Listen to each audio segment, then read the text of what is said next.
Hello বন্ধুরা, আপনাদের সকলকে স্বাগত জানাই আমাদের পৃথিবীর একটা অন্যতম শীতলতম স্থান অ্যান্টার্কটিকাতে, যেখানে চারিদিকে রয়েছে শুধু বরফ আর বরফ। এবং সেখানে বরফের অস্তিত্ব কিন্তু আজ থেকে 2.7 মিলিয়ন বছর আগের থেকে রয়েছে। আন্টার্কটিকা হলো এমন একটা হিমায়িত রাজ্য, যাকে যদি আপনি ওপর থেকে দেখেন তাহলে আপনি কোনো রকমেরই বৈশিষ্ট্য খুঁজে পাবেন না। আপনার মনে হবে শুধু সাধারণ বরফ আর বরফ।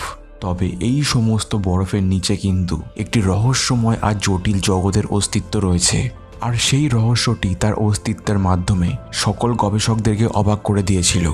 কারণ আন্টার্কটিকার বরফের তলদেশের গভীরে এমন একটি ভূগর্ভস্থ নদীর অস্তিত্ব রয়েছে, যেটি পুরো জগতের থেকে বিচ্ছিন্ন হওয়া সত্ত্বেও তার মধ্যে ইকোসিস্টেমের অস্তিত্ব রয়েছে। এবং গবেষকরা সম্প্রতি এই লুকানো রহস্যটিকে সকল জগতের সামনে নিয়ে এসেছেন। এবং সেই অন্ধকার ও বরফে ঢাকা সেই নদীর মধ্যে এক প্রকারের ক্রিয়েচার প্রচুর সংখ্যায় অস্তিত্বে রয়েছে। আর সেই ক্রিয়েচারগুলিকে নাকি অনেকটা চিংড়ি মাছের মতন দেখতে। এবং বিজ্ঞানীরা যে এই ভূগর্ভস্থ স্থানটিকে খুঁজে পেয়েছেন, সেটি অবস্থিত হলো আন্টার্কটিকা লার্সেন আইস শেলফের নিচে, যেটি আন্টার্কটিকা উপদ্বীপের পূর্ব উপকূলে সংযুক্ত বরফের একটি বিশাল এবং ভাসমান শীট বা স্তর, যার ফলে বিশেষভাবে 2021 সালে বিশ্বের বৃহত্তম আইসবার্গের জন্ম হয়েছিল।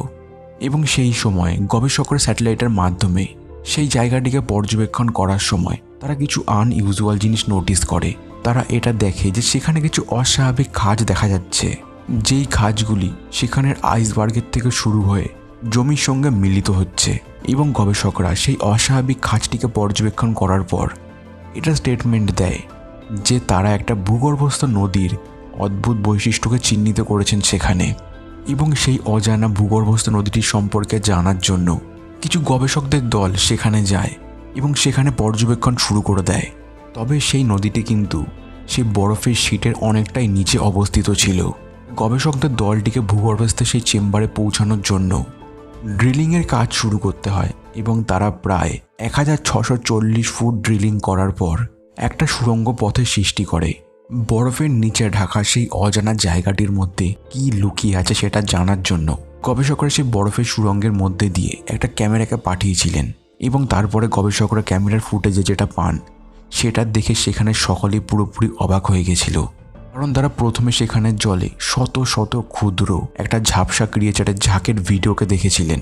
সেই ভিডিওটাকে ঝাপসা দেখে এটা ভাবছিলেন যে তাদের সরঞ্জামে হয়তো কোনো ভুল বা ত্রুটি রয়েছে। কিন্তু তারপরে পুনরায় ক্যামেরাকে ফোকাস করার পরে তারা এটা বুঝতে পেরেছিলেন সেই ক্যামেরার লেন্সটিকে অ্যাম্ফিপড নামে পরিচিত ক্ষুদ্র ক্রাস্টেনিয়ান ক্রিয়েচার চারিদিক দিয়ে ঝেঁকে নিয়েছে।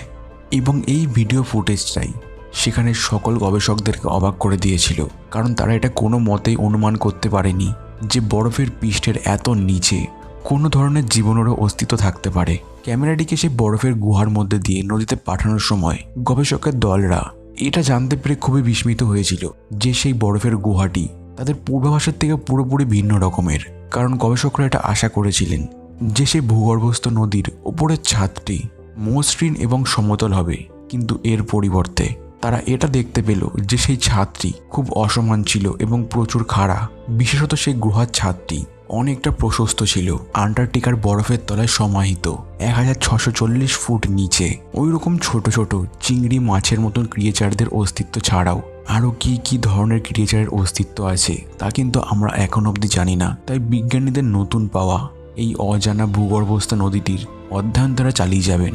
এবং তারা সেখানে ক্রিয়েচার সহ এটাও বোঝার চেষ্টা করবেন যে ভূগর্ভের এত নিচে বরফের তলা চাপা পড়ে যাওয়া অবস্থাতেও এদের ইকোসিস্টেমগুলি এখনও কি করে চলছে। কিন্তু গবেষকরা একটা জিনিস নিয়ে ভীষণ পরিমাণে চিন্তিত রয়েছেন, যেটা হলো জলবায়ুর পরিবর্তনের ফলে বিশ্ব উষ্ণায়নের ঝুঁকির সম্মুখীন হতে পারে এই লুকানো ইকোসিস্টেমটি। তাই এই লুকানো ইকোসিস্টেমটিকে কিভাবে রক্ষা করা যায় সেটা নিয়েও বিজ্ঞানীরা ভাবছেন।